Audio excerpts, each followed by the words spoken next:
spoken in his country. Webster asked a lot of questions about British English. Why is there an unnecessary U in the word humour?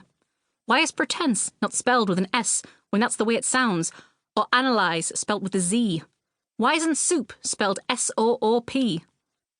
Admittedly, that last one didn't stick, but many of his changes did.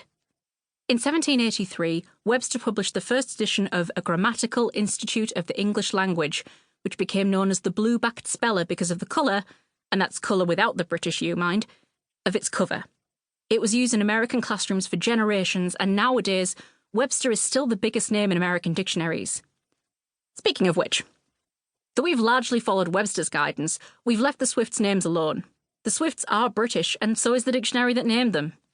Names don't follow the same rules as other words, and shouldn't be changed without the permission of the owner. This means that Endeavour Swift would keep her extra British U for the same reason we wouldn't remove the accented E from Inez or change the Irish Gaelic spelling of Rory.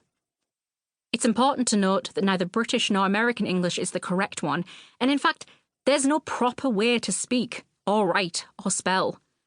The thing about language is that it can't stay still. Restless and impatient, it races forward without waiting for our dictionaries to catch up.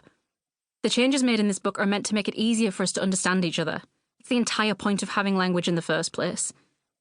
In fact, I would say that if a person is rude about the way you speak, write, or spell, then they are showing a distinct lack of understanding, and it's perfectly reasonable to make up a creative word to describe them. Part 1. Chapter 1. An Unexpected Inheritance. It was a bright, well-dressed morning in early May, and the Swifts were in the middle of a funeral. The house looked very fine. The lawns had been swept clean of leaves, the hedge maze had been trimmed, and the statues had been scrubbed behind the ears. The family had spent the morning practicing their eulogies in front of a mirror, and now they walked in slow procession through the cemetery, faces professionally grim. According to Arch-Aunt Schadenfreude, a funeral ought to look like a wedding upside down. The Swifts had done their best to honour her wishes. The path to Aunt Schadenfreude's grave frothed with flowers, and the trees dripped black ribbon. Cook had even baked a sombre cake with black icing, set on a table just to the left of the headstone. To the right, a gramophone coughed out a melancholy tune. Shenanigan Swift was carrying the front end of the coffin. She was considerably shorter than the other pallbearers. At the back, her eldest sister Felicity gangled, and her uncle Maelstrom loomed, and although Shenanigan was doing her best to keep the coffin steady, it still tilted forward at a worrying angle. Phenomena, ahead of the procession and guiding her sisters through the cemetery like an air traffic controller, shot her a wary look. Shenanigan tried to think herself taller, with limited success. They wound between the graves like black floss through crooked teeth.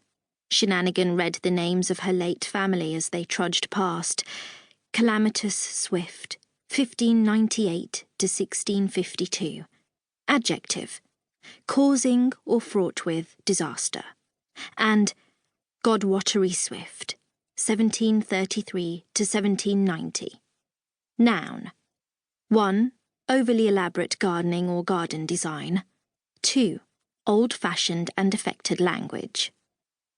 She shifted the weight of the coffin, and it lurched alarmingly. Felicity hissed, so Shenanigan wobbled it again, just to annoy her. Her hand left a smear on the expensive, highly polished wood. Her aunt wouldn't have liked that. Aunt Schadenfreude believed you should spend more on a coffin than you would on a house, since you spent more time dead than alive. But then Aunt Schadenfreude wouldn't have liked a lot of things, like the scuffs on Shenanigan's shoes, or the twigs in her hair, or the thoughts in her head.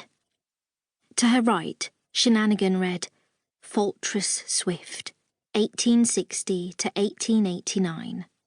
Noun, a female offender or criminal. Shenanigan probably would have got on with her. They halted before the grave, and there was a flurry of confusion as each Swift lowered the coffin at a different speed. Maelstrom tried to set his end down slowly, with dignity.